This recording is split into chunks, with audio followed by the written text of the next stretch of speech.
Hey everyone, Mango7Roll here. How we doing today? Welcome to another episode of Epic 7, and today we're going to watch the Twisted Eidolon Kayron preview. Do note, we have seen his abilities already, but we haven't seen his skill 3 animation, and I'm actually really curious if they changed anything, because he was shown already by data mine, and they're showing it really early lately, and it kind of takes away a lot of the steam. And I'm hoping they kind of switch it up on us so we don't know for sure, you know? Or they could just not add it until the day, you know? That would be nice too. Data mining always kind of ruins things, but you kind of have to cover it at the same time because everybody's talking about it. So I'm never sure how to handle that situation. Either way, let's watch this. All living things must die. All living things shall meet an equal end at my feet. Oh.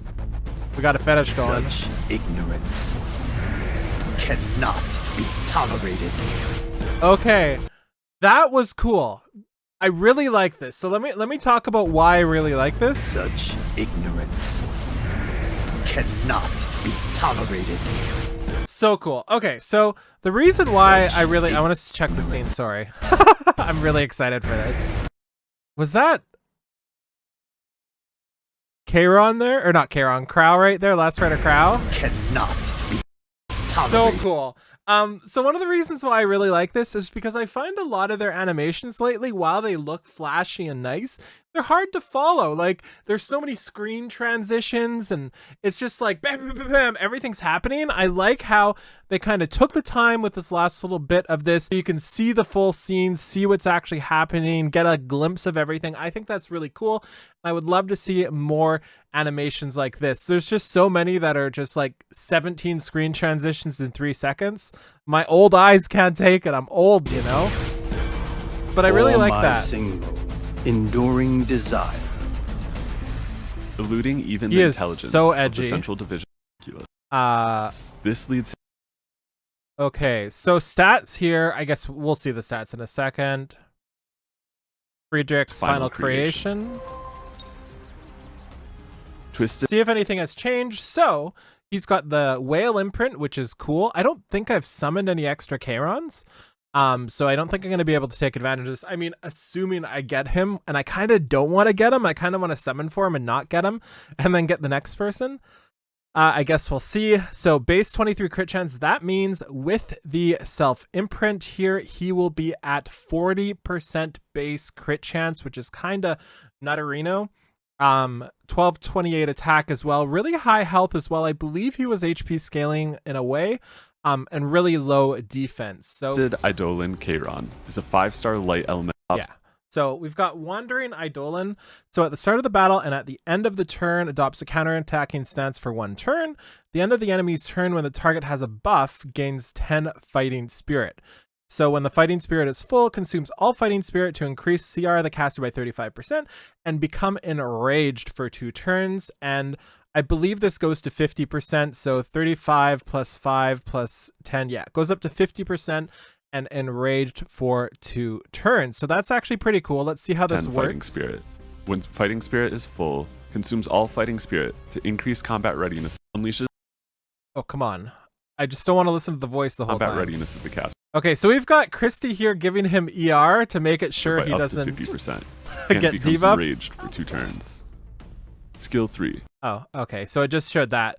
So what actually happened there? So he's at 0% 50% and becomes enraged. and then he gets 50%. He goes all the way up here. So they don't actually show him taking a turn here. I guess they didn't want to show the attack yet, right? Skill And Twisted Eidolon Kayron. Twisted Eidolon Kayron. Wow, that is a name. Sword of Requiem unleashes the power of the demonic sword to attack all enemies. Successful attack inflicts 2,000 additional fixed damage. That's 2,000 AoE fixed damage. But wait, there's more. When he is enraged, it's 10,000 fixed, which is kind of bananas.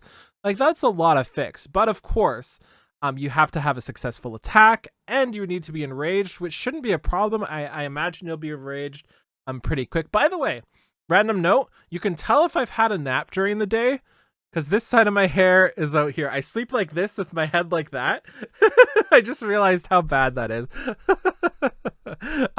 Okay, so, and when the skill is available according to the cooldown count, increases the damage suffered by 30% when suffering a crit, and damage reduction, blah, blah, blah. So the cool part is here, if you take your turn and you're not enraged, you can just pass your turn. You'll still be available and you'll take 30% less damage when suffering a crit, which is pretty nutterino, right? That's twice I've used nutterino in one video. My bad. So this is his Sword of Requiem. I want to see all the people in the demonic fist. I sword need like attacking all enemies. The successful attack inflicts montage of him 2,000 just additional fixed damage. pushing When the caster's everybody to the enraged, sky into a fixed damage tornado increases hand. to 10,000. When this skill is available, Who's he gonna grab? according to cooldown count, decreases damage. Oh, that feels good. Grabs the Senya. available Watch, watch, watch. according to Watch. cooldown count. There she is. Decreases damage suffered by 30%. I bet that when feels suffering good. a critical That's a hit. really cool When more animation. than one I damage really like that. So we've got attacks on everybody. Everything reduction hits. effect is granted. Only the So strongest going to effect is counterattack applied. and then proc 10,000 fixed. Seems pretty nuts. So skill 1 is a attack with just a sword, and when counterattacking he flash slashes. That's a name. That reminds me of like a Chrono Trigger kind of X slash, you know, like that sort of attack. I feel like flash slash fits right in that game, like a combined attack with like Frog or something like that. Maybe Magus would make more sense. Either way, attacks all enemies and grants a barrier to the caster for 1 turn. So max health as well. So this goes from a single target to an AoE and also gives him a barrier proportionate to his max HP. And we did see that his max HP is rather bulky. So this kind of puts him in a weird spot where he wants to crit because he's got 40% base crit essentially. But at the same time, he does fixed damage, which isn't affected by the crit. So it's kind of a weird kit. And then because you're building him with crit, you don't scale off attack. That's one thing to notice here. None of these scale off attack. They only scale off HP. So I'm not sure how we're going to build him. I'm guessing just Omega Tank. Let's actually take a look at how much HP they have him at. So they have him at 20,605 HP. Not that it says anything in these. So let's take a look at this Harbinger here. of Pandemonium. Players will be able to meet Twisted Look at Idol my and glove. Kayron through the Mystic Summon starting melee. I am so edgy. Oh, that's really cool. So his glove is basically the whole thing that reaches into the sky. That's really cool. I do like that. So we can see a showcase here. Let's watch. I want to see the first couple turns because that's what matters here. So we've got a combat demo. They've got Christian here, so Aw, you weak, pitiful thing. Suffer an eternity. they of just put pain. Christy so he resists, right? Oh no, he didn't resist. If you're scared, run. So they've got they've got a resist frontline, and they've got 2 AoE dispels with immunity. They do not want him getting stopped. And I guess that's kind of how you would build him, right? He's fine as a single target DPS. Radiant one for a miracle. Also, that was his skill 1. That wasn't his skill 3. For my singing, enduring desire. So there you can see he's not enraged, so that does mean they just choose to skill 1 there. Promise I made. Resist. I wonder how many attempts that took them. You know they tried that a couple times, then he just got everything dispelled. So pretty bad combo as well because they're skill 3 and based off attack. This seems like a team I would make when he's based off HP. Don't worry guys, it's coming soon. What is already decided. Don't disappoint me. He's gonna get enraged soon, guys. Don't worry. Look at this, look at this. Look at it go up by 10. There we go. We're almost there. All right. We're almost there. This way.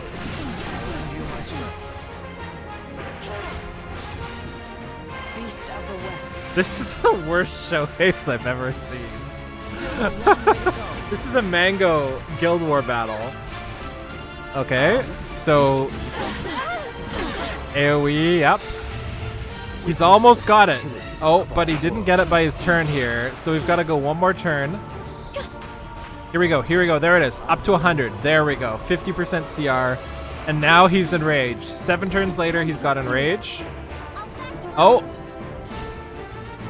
Need to give him attack buff there as well. Got a resistance as well. AoE attack from the counter. And then what does the burn do? I need to check what the burn does. I missed that.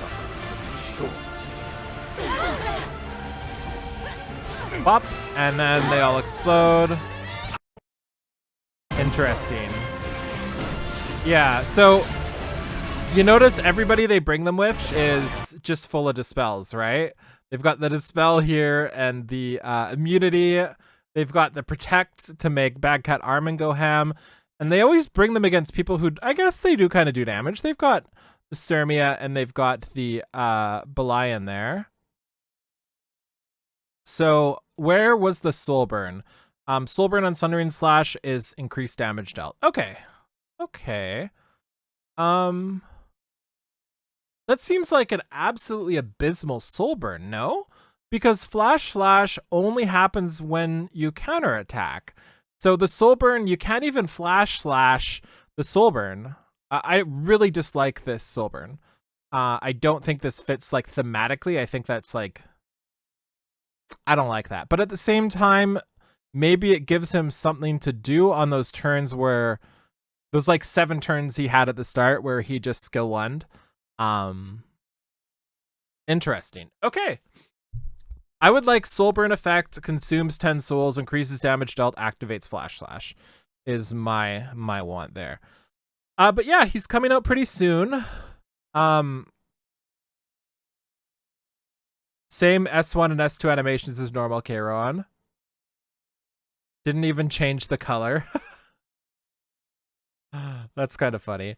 What a bland, boring, dull, uncreative, unimaginative, worthless, repetitive, made by ChatGPT of a character, and Smilegate isn't supposed to be your flagship product. Here, let me fill you in with some creativity. So let's judge this person. So skill 2 is a non-attack. Raises the hand and brings a gust of wind, making the whole battlefield black and white. Whenever the battlefield is black and white, all enemies' hit chances decrease by 20%, while hit chance of all allies increase by 20%. This effect is dispelled when the caster dies or when the caster takes 2 turns. So weird. Developers have a formula: RGB 4 stars equal ML, RGB 5 stars equal ML 5 stars. I thought ML Furious was going to be a 5-star just like Corvus. Weird comment. Good on paper, really bad in practice. Yeah, that's what I was kind of thinking. We'll see. This is the one thing. I don't know what I think about the S3 animation. I actually like it. I noticed a lot of people mentioning they didn't really like it, but For my single, enduring. I think it's simple, and I think it's really effective, and it shows like the extension of his arm. I think that's a really, really good skill 3. Cannot be tolerated. Yeah, I like that. I like that for sure. So yeah, that's Twisted Eidolon Kayron. Do you want to see me summon for him tomorrow? Let me know in the comments down there below, and I'll talk to you later. Have a wonderful day. Bye, everybody.